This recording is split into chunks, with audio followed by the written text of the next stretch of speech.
بسم الله الرحمن الرحيم بسم الله الرحمن الرحيم الحمد لله والصلاة والسلام على سيد المرسلين وعلى آله وصحبه أجمعين أما بعد. I think it's very important to speak about student loans. It's a question that I'm been receiving, and I'm sure many other ulama have been receiving this over and over again, and there's been a lot of reaction to it because it's a need of the time. You know, we've got many youngsters, many young people who want to go and study because studying is something good. We need professionals in this country, and we can't discount that fact. You know, I would really encourage that those who have the ability to study, they should do, because and do it with the right intention. However, the question is about funding. I mean, the pricing or the fees went up from about 3,000 or 4,000 to 9,000, which is exorbitant. It's essentially, it puts it beyond many people's means, and that's why we definitely need to try to have that changed in some way or the other.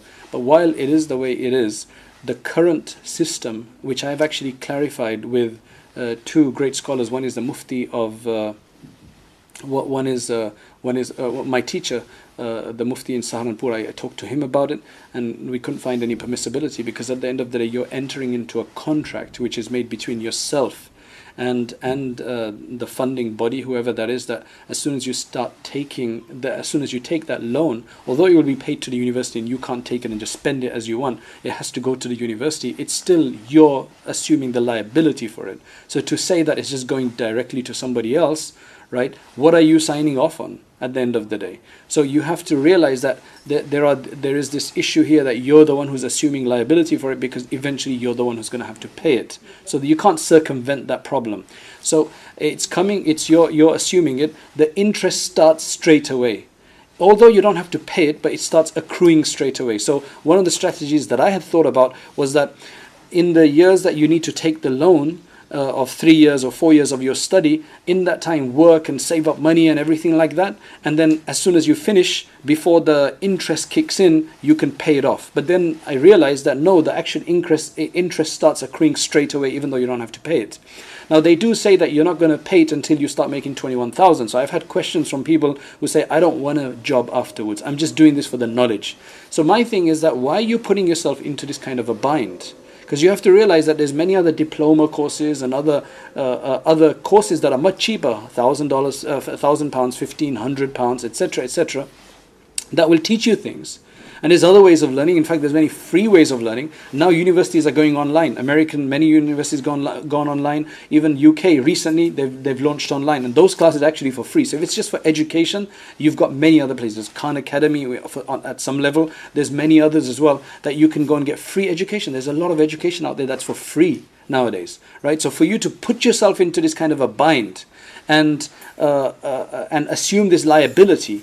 Firstly, I can't understand why somebody's going to go into this and say, I'm not going to work. If you're going to go to study, I'm assuming that you want to make more money. That's why. Otherwise, you can get any kind of menial job, right? So why would you go to study and then not want to work afterwards? What happens if you had to work? If you're forced to work, then you'd be forced to pay the interest as well. So you're still assuming that responsibility. At the end of the day, the problem here, the difficulty here, is the fact that it's interest. And the two things which Allah subhanahu wa ta'ala has not just called haram, or not just called accursed, and not just said it's bad, but has actually said that He declares war against, and one of them is interest, and the other one is to trouble one of the wali of Allah subhanahu wa ta'ala. So if Allah has gone to this level to explain this, then you can imagine how far away we need to be from this. That's why I have to be passionate about this, because that's what it is, and I have to just say no. The other person, I clarified this, and this was with Mufti Taqi Uthmani when he came 2 years ago.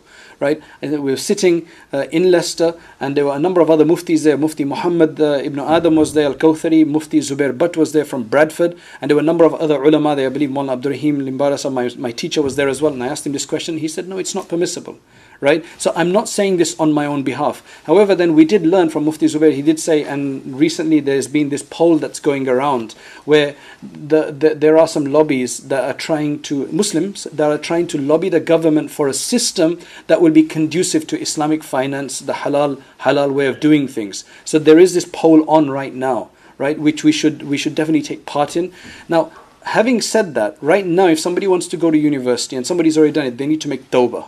right? Those people who are considering, I'm going to tell you it's haram because I can't give you a fatwa of permissibility and assume that responsibility. So what should you do? I mean, we need to find a way out of this. So until the government, hopefully, inshallah, may Allah subhanahu wa ta'ala make them change their model. But until that happens, what do you do? Well, essentially, you borrow from others, right? You borrow from others. Number two, you would be liable for zakat. You will be entitled to zakat, because if you don't have any money, you don't have enough money to spend, you don't have enough money to pay, right? Which means that whatever amount of money you have, it has to go towards it, and you're zero, you're in debt for the rest of the fees because you have to give them in installments, then you are liable for zakat. So you can accept zakat money if you are entitled to zakat. And I think as a community as a whole, and I've mentioned this on Eid Day as well, we're sending huge amounts of money, our zakat, lillah and other funds, we're sending contributions to other countries. And I think we need to start working at home. I really think we need to start working at home, because yes, it's good to help people in other places as well that maybe not as well off as us and that need things. But at the end of the day, this is for the survival of the Muslims and for them to increase their heritage in this country and to have professionalism and professionals and academics in this country. It's very important as well. So I think as a Muslim community, we need to think about this. We need to have scholarship programs. There's a lot of money in this country, right? And the government gives a good 25% gift aid contribution as well. That means every £100 that somebody's giving, they're getting 125. Their charity is going to get 125. That means if they're receiving £1,000, they're going to end up with 1,250. That means on every £4,000 that they're receiving, they're getting an extra £1,000. So for every 4,000, they're receiving 5,000. That's amazing.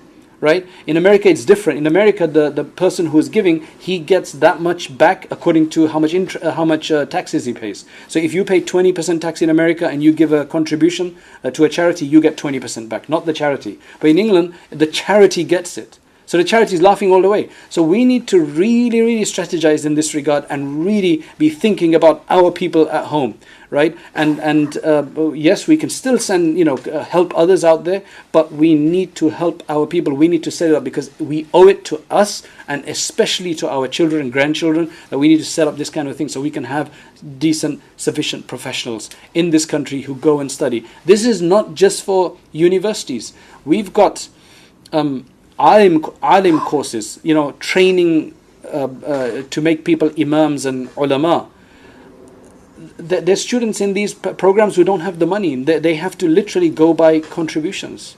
So we have this issue in this country. Don't think there's no poverty in this country. There is. Just because we got a bit of disposable income where we get our daily bread, it means we got everything. We don't. We need to really think about this. So make lots of dua to Allah subhanahu wa ta'ala that Allah bring about a change in the system. We need to lobby for it, because until we don't, nobody's going to speak on our behalf. Number one. Number two, get loans from your family and friends and then work. And number three, zakat. That's what zakat is for. You're poor, you can accept zakat. That's what it is. Take the money from the rich, give it to the poor. And we as a community need to be concerned about that, about trying to set up some kind of scholarship fund. May Allah subhanahu wa ta'ala give us a tawfiq wa akhiru da'wana and alhamdulillahi rabbil alameen.